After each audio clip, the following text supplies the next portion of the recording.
మాచర్ల మాజీ MLA Pinnelli Ramakrishna Reddy bail పిటిషన్పై విచారణ ఈ నెల 14కు వాయిదా పడింది. గతంలో ముందస్తు బెయిల్ పిటిషన్ విచారించిన న్యాయమూర్తి వద్దకే ఈ పిటిషన్ వెళ్లాలని హైకోర్టును కోరారు పోలీసుల తరపు న్యాయవాది అశ్వనీ కుమార్. రోస్టర్ ప్రకారం ప్రస్తుతం ఉన్న కోర్టులోనే విచారించాలని వాదించిన పిన్నెల్లి తరపు సీనియర్ న్యాయవాది ఇరుపక్షాల న్యాయవాదులు ఇచ్చిన తీర్పులను పరిశీలించి నిర్ణయం తీసుకుంటామని చెప్పారు హైకోర్టు న్యాయమూర్తి.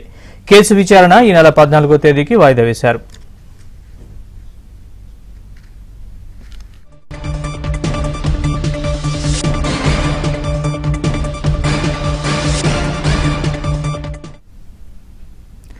మాజీ ఎమ్మెల్యే పిన్నెల్లి బెయిల్ పిటిషన్పై హైకోర్టులో విచారణ జరిగింది. దీనికి సంబంధించిన పూర్తి అప్డేట్స్ మా ఏపీ బ్యూరో చీఫ్ రామారావు అడిగి తెలుసుకుందాం. రామారావు, పిన్నెల్లి బెయిల్ పిటిషన్ సందర్భంగా హైకోర్టులో ఎలాంటి వాదనలు జరిగాయి, పూర్తి అప్డేట్స్ చెప్పండి. నరేష్, మాచర్ల మాజీ MLA Pinnelli Ramakrishna Reddy bail petition పై ఈ రోజు హైకోర్టులో విచారణ జరిగింది.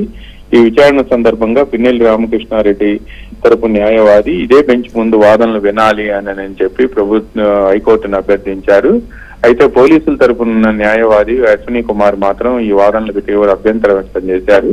గతంలో పిన్నెల్లి రామకృష్ణారెడ్డి ముందస్తు బెయిల్కి సంబంధించి యాంటిసిపేటరీ బెయిల్కి సంబంధించి ఒక పిటిషన్ వేశారు అని ఆ యాంటిసిపేటరీ బెయిల్ పిటిషన్ ను విచారించి అప్పట్లో కోర్టు తీర్పు వెలువరించింది అని చెప్పి గుర్తు చేశారు.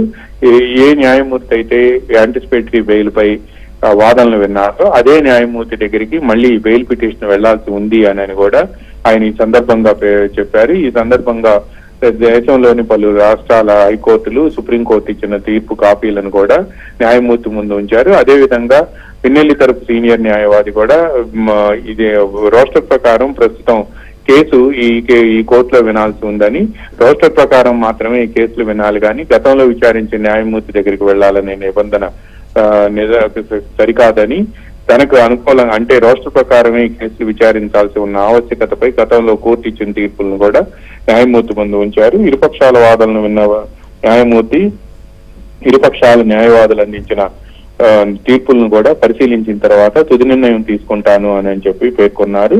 కేసు విచారణను ఈ నెల 14వ తేదీకి వాయిదా వేశారు.